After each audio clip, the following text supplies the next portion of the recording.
Welcome back to the crossover with Marlon Jones and Armon Williams. All right, welcome back to the program, the crossover, KDUS 1060, Marlon and Armon. Subscribe and follow us on our social media accounts on both our YouTube channel and our Facebook page.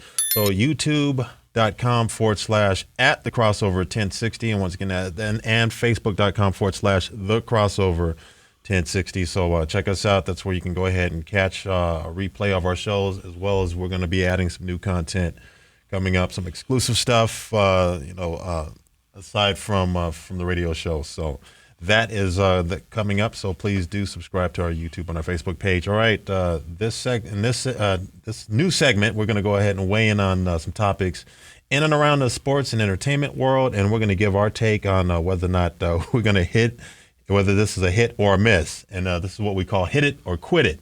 So this is pretty interesting, Marlon. You ready? Big show time? Yeah, let's do it. All right, let's do this. All right. First on, Marlon, first subject, Mark Cuban. He recently sold the Dallas Mavericks for an estimated $3.5 billion. And around the same time, he's decided to leave the Shark Tank. So this is my question to you, Marlon. Hit it or quit it. Is Mark eyeing a potential run in politics? Yeah, either that or might be some health issues. That's kind of odd. You think health issues? I don't know. I haven't heard anything about health issues. I haven't either, but, he's very, private or whatnot. But for him to give up the Mavericks and Shark Tank, I have to beat some political aspirations. Yes. Yeah.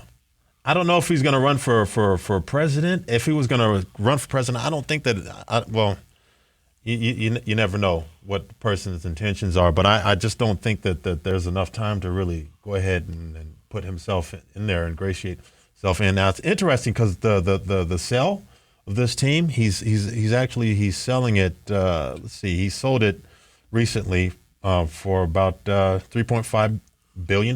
Right. And he actually sold it to, who did he wind up selling that to? It was actually, I have the name over somewhere.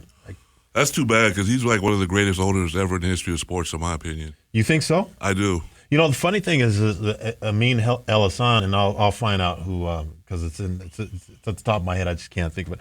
Amin El-Hassan, former front office member, former front office person with the Phoenix Suns, and now he's on Dan Le Batard's show, and he's got his own show, him and Charlotte, the Oddball.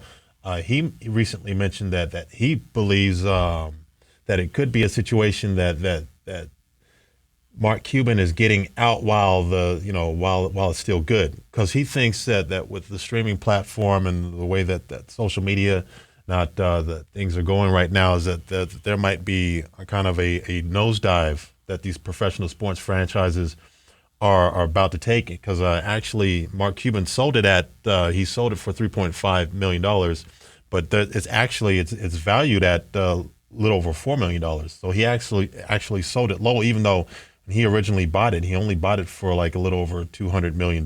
So I mean, he's still making out like a bandit. I mean, he originally bought it in 2000 for $285 million. He sold it for $3.5 billion, but it's valued at least according to Forbes, it's valued at $4.5 billion. Well, he is a smart entrepreneur, business person, so maybe he does see something coming up that a lot of people don't see just yet. And like you said, get out while it's good. Like, you still make a little bit of money. I mean, he was going to make a little bit of money regardless, but still, I wouldn't be surprised at that assessment. Now, it should be noted that he's still going to have control or have control over the business relationships, as far as like the business operations. He's still in control, or at least he's claiming that he's still in control of business operations. When it comes to the organization, organizational decisions will still be his, even though he sold it and he gave away his majority share of the franchise. So it'd be interesting to see what happens with that. All right, hit it or quit it. On to the next topic, because we spent too much time on that topic already. So it's on to the next topic. Here it is. Let's see, what do we got? Let me pull it up. All right, Phoenix Suns. They were without Devin Booker for the ninth time this season in a 119-111 loss against the Nuggets. Bill has missed Bradley Beal. He's missed 15 games this season, including the past 8 with a back injury. Devin Booker, like I said, he missed his ninth game. Now, oddly enough, it's Kevin Durant that's pretty much carrying this franchise, at least this early on in the season. Here's the hit it or quit it with the Phoenix Suns.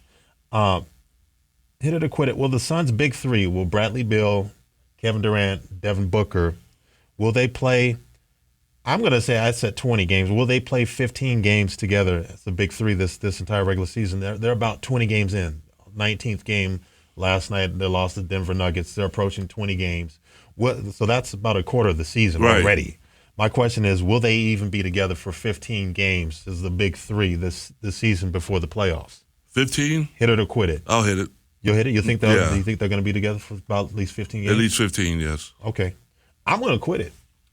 I don't know if they're going to be together for 15 games this entire regular season. I'm going to say somewhere probably right around 12, 11 games.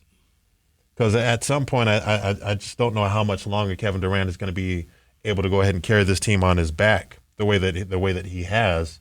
I would love to see them be able to go ahead and make more than 15 games. And certainly, I don't think that you think that they're going to be together for more than 20 games regular season. Yeah, I'd say about 20 or so. Yeah, okay. Because I don't think. I think Durant's shown that he's pretty durable.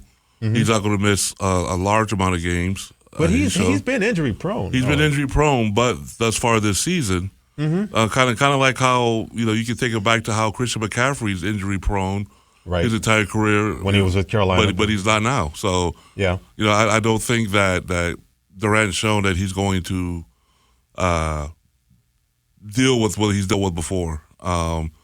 I think he's having a ridiculous year, as you know. Mm-hmm. He's having another. Oh yeah, he's having another MVP caliber year, man. Yeah. He was averaging about 30 points a night. And then when Devin Booker's in the lineup, Devin Booker's has impressed. Mm-hmm. He's right around as does 30 Beal. points. As does Beal. Yeah, Bill will be a nice addition, but Booker and Durant are clearly 1A, 1B. Sure. And the thing that I really like about Devin Booker is the last time that we talked about it, I had issues with the Phoenix Suns and point guard play. It's like Devin Booker has fully embraced the point guard position. So he's averaging close to about 10 assists per game, and he's one of the leaders right now in the league in assists. It'd be interesting to see if he plays enough games this season to actually register on that assist, within assist leaders, that particular statistic. But I wouldn't be surprised if he continues playing the way that he's played when he's available on the court, that he will probably be a top 4 or 5 assist guy in the league, which is a hell of it's kudos to him because it shows that he's versatile and that he's flexible. He's always needed that same caliber player to play alongside with him. He's always had the ability. We've known that.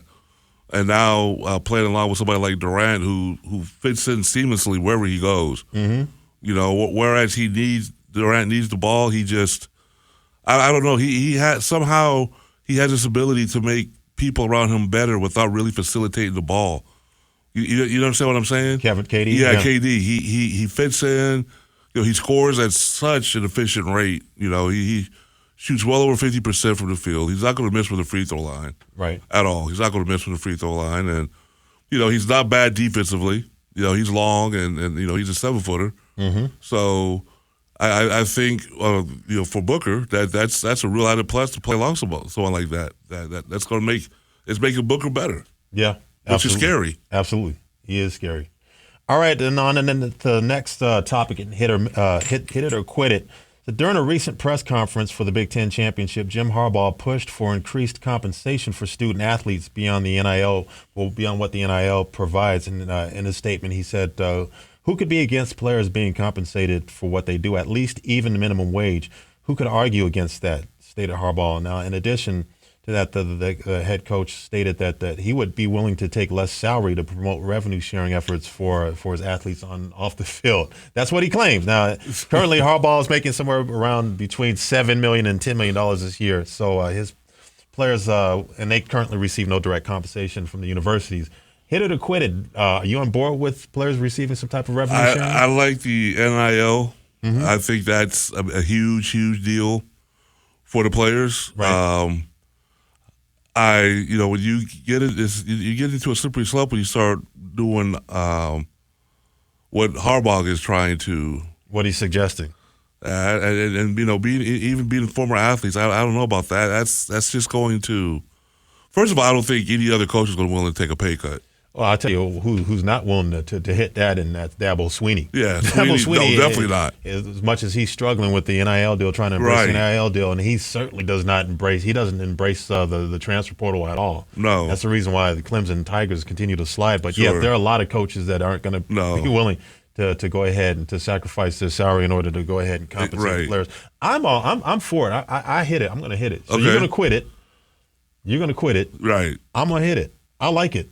I like the idea. I have no problem with another. The issue with something like that would be as far as like how are they gonna compensate the other athletes from the non-revenue generating sports? Yeah, that's the issue. And the Title IX thing could come into place. That'd be interesting. So hit it or quit it, Marlon. You like the segment? You hit it or quit it? The segment, I'm straight hitting it like Tyson in the 80s. All right, Tyson. All right, there you have it. We're gonna have more of this. Shows to come. All right, coming up next, we got Blake Quinlan of Express Employment Professionals in the house to discuss his business and talk some sports with us right here on the Crossover, KDUS 1060. Don't go anywhere.